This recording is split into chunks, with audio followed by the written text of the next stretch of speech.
So, uh, very good afternoon to all of you. Manoj, Antriksh, Joseph, Viswajit, Dr. Anju Kaur, Dr. Pascal, I can see both of you there.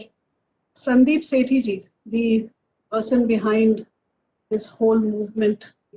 I'm seeing Aditi ji, Anuradha ji, so many of you. And Hassan and Vaibhav. A very warm welcome from my side to both of you, to both the children. I'm so glad that you joined this movement. So I have about 10 minutes, and what I thought is that I would um, lay down some more ideas that keep cropping up in this head of mine all the time, since I'm so exposed to education 24/7. So I thought I'll talk to you about certain things. So like Manoj mentioned about the national education policy, all of you would be aware that there is a particular paragraph in NEP, I think it's 5.14 or 5.13, I don't quite recall, which says that teachers would need to be given autonomy in choosing the pedagogy that they want to adopt in the classroom. And why teachers need to be given autonomy is because teachers alone know what pedagogy would be most effective for that particular classroom and that particular student. Now, this is a very interesting thing. I actually went through the other three national education policies, and I did not find this kind of flexibility anywhere. Now that the policy talks about this, at least in CBSE, I hope all principals would ensure that this happens immediately, that teachers get this empowerment. And for that, a lot of work will have to be done from our side. So if we start looking at the gamut of, this century, the 21st century, what has changed? All of us, all the seniors except Hassan and Vaibhav that I'm seeing here, all of us have studied in the 20th century. And the 21st century is very different from the 20th century. In this 21st century, a lot of changes have happened with regard to what we call informatization and globalization, alongside a lot of scientific discoveries that have led to huge amount of changes. Then there is, of course, the robotics, the astronautics, the artificial intelligence, big data, data science. So this century is actually the century of digital technology so far. We don't know what will happen in the coming decades. And because of which the learning theory and the theory of pedagogy changes completely. So what we are noticing in the last 1 year since the NEP has come out, that there is a lot of constructive criticism, I would like to call it, not criticism, a lot of constructive criticism on how we teach and how the schools are not changing in accordance with the requirements of the new century. How teachers are not able to adopt, modern, innovative pedagogies in their classrooms and outside this. I wanted to tell you, if we try to differentiate, between the two, what was our generation and what is the generation of Hassan and Vaibhav. So in our generation, we were confined to books and to reading. Hassan and Vaibhav are looking at visual perceptions, displays. We used to do single tasking. These guys are doing multitasking. They're studying, they are with us on this graphic novels, they must be doing 20 other things that we don't know about. In our generation, there was a focus on linear approach. In our generation, there was a focus on doing independent work. And here is a generation which works together, which collaborates. There is a connection with each other. In our generation, the school for me and for you was something passive. But for this generation, school is a place of curiosity, of creation, of dynamic things happening, art and music and sports, etc. And our generation was confined to being aware of facts, whereas this generation, they know how to search facts. They may not be aware of facts, but they know how to look for facts. So the skill requirements, have really changed from what our generation was and this generation is. This is a generation which is a social digital generation, as they call it. They are able to use digital media very flexibly. They, schools continue to look at pure mental performance, whereas these people are looking at ICT tools. They don't have to depend on mental performance. Schools continue to look at limited textbook content, whereas this generation is able to look at internet and search. घर पे बैठे बैठे भी, if खाना बना हुआ है and the children don't like the food and they'll say ये बनाओ, mother will say I don't know, they'll say here is the recipe, internet search. So everything is on their fingertips, it's available. The schools continue to have closed classroom communities, something which Anju and Pascal are very against, and you must have heard about it. Whereas this generation is looking at extended networks, collaborating, connecting, even with people they don't know. They have an Instagram, and in which they are posting their creatives, and they are connecting with people across the world, people they don't know, which is something which our generation has not done and which we continue to do in schools. A closed community of practice. The schools continue to talk about knowledge acquisition as the most important focus of our being, of the school's being, whereas knowledge creation is what this generation is able to do. So I think there is this huge chasm, there is this huge gap in the way schools are practicing, in the way these children are developing, in the way we 20th century people think, and in the way the 21st century child thinks. Now, given this and the fact that there are so many tools available these days, these audio tools and these video tools, and even small things like a brainstorming or a role play or storyboard teaching, all these are tools which are now available to us, which we understand.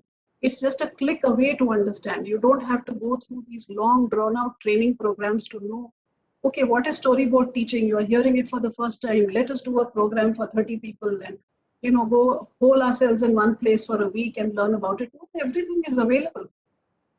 We just have to be open to the whole thing. And if you start looking at innovative pedagogies, flipped classroom and all these things are now of the past. Of course, this is still being used and it's a very, very innovative pedagogy. But now we're talking about gamification. We are talking about crossover learning. Crossover learning as in when children learn from informal settings. When you take them out on a trip, for example, you want them to learn botany, you take them to a forest and they sit and do their observations and they learn from it. That's called crossover learning. I have heard of something called SOUL sessions, the self-organized learning environment sessions. They're really interesting, where a question is posed and groups are formed by the children themselves, and then they do research on that big question which has been posed. I remember reading a book called The Argumentative Indian by Amartya Sen. And lo and behold, there is this innovative pedagogy which is called learning through argumentation, where children pose as scientists or mathematicians or sahityakar or something like that, and they debate with each other, they argue with each other with that level, that quality of argumentation. The NEP talks about computational thinking. That is another pedagogy where these large problems are broken down, they are decomposed. Then a pattern is recognized within that decomposed problem, pattern recognition. Then the unimportant details are removed. The important details are then put step by step to reach a solution. The algorithm is prepared. And then these steps are finally refined. It is called debugging, and you have computational thinking. You can do it in any subject. You can do what Anju has been working on, embodied learning, where self-awareness of the body and its interactions with learning process become very important. Then we have things like analytics of emotion, for example. So I don't know if you people have seen this excellent TV serial called Lie to Me. If you haven't seen it, Hassan and Vaibhav, I would strongly recommend that you watch this, Lie, Lie to Me. So it's about this guy, you know, whenever they have to solve a case, he just meets the person who is the possible murderer or the possible criminal in this case. And just by talking to the person and looking at the facial expressions, where does the eyebrow go? Where does the eye? What happens? Is there a twitch? Do they put their hand on their face, etc.? He's able to say, okay, this is your guy. So these are the non-cognitive aspects, you know, which are looked into by teachers to see whether the student is learning or not. Then there is incidental learning. So I could go on and on, because looking at innovative pedagogy is something which I have been doing for a long time, because I feel that our pedagogy actually is not the answer to the 21st century requirements. What you people have ended up doing is nothing short of a pedagogical revolution. I would like to call it that. So graphic novels, where you are actually storyboarding the entire concept, whether it is science, whether it is maths, whether it is history, language. I've been seeing what you people have been doing. And then making it so interesting. You have used art, and you've used communication, and you have used language in a very interesting manner. So many things. There is multidisciplinarity in what you have been able to do. And this actually is the beginning of our teachers getting over their fear of trying out new pedagogies. And this is something which actually, once you have put it on Diksha, you would have noticed the figures. Your comics are a big hit, the graphic novels on Diksha. You would have seen it. In fact, we are holding a meeting tomorrow with the states, and we will be talking about your comics also as one of the pedagogies that should be adopted by the states for teaching at the elementary level. So what you have managed to do is something very huge. I don't know if you people realize it. I don't know if you people are aware that, you know, you are making history right now. So getting out of the textbook mode, saying that the textbook is not so important, that you can read, you can study, you can learn, you can experience, you can become aware in so many different ways, and one of them is graphic novels. Of course, something which kids love. I think there is, this is phenomenal. Now, today, when I thought that I'll be speaking to you, what is it, you know, I have these asks each time, and Sandeep is very, very familiar with my asks. Every time he would come to me, I will tell him 20 things, and he would always deliver. So I have an ask. You know, when you are developing these graphic novels, is it possible for you to consider, and I don't know if the kids would think that this is okay, is it possible for you to consider one cross-cutting individual across every class, which is a typical, it could be a superhero, it could be an ant, it could be a tiger, I don't know what it is, but if it is class-wise, and if it is something which is related to the environment, which is a part of every graphic novel for that class. So what happens is, let me say, for example, we have the tiger narrating the language and the mathematics of class 3. So on the one hand, we are storyboarding, we are teaching all the topics of mathematics and language. And on the other hand, we are also talking about tiger conservation, about why the tiger. So the tiger becomes the connect for that class, for that grade. So whenever there's a tiger, it is grade 3 stuff which is coming up. I'm just giving what is there in my mind, I'm just bringing it out. So just think about a cross-cutting individual, I don't know, superhero, animal, plant. I don't know what it could be. It is really up to you. because that would then link the child. Wherever there is a tiger on the top of the graphic novel, the child knows this is mine. I have to read this. So this is an ask, Sandeep ji. I have been thinking about it the last time when you were launching the 100 graphic novels. At that time only I thought I would tell, but then I thought it, you know, I don't know, you people have been working so hard. I'm a part of your WhatsApp group and I hate to tell you, please add this also. But I feel now, looking at things, that if you could add characters which have something to do with the environment, looking at the way the climate change is happening, the way water conservation is just not an issue with us, the way the environment has responded to the COVID crisis, the way Delhi is polluted.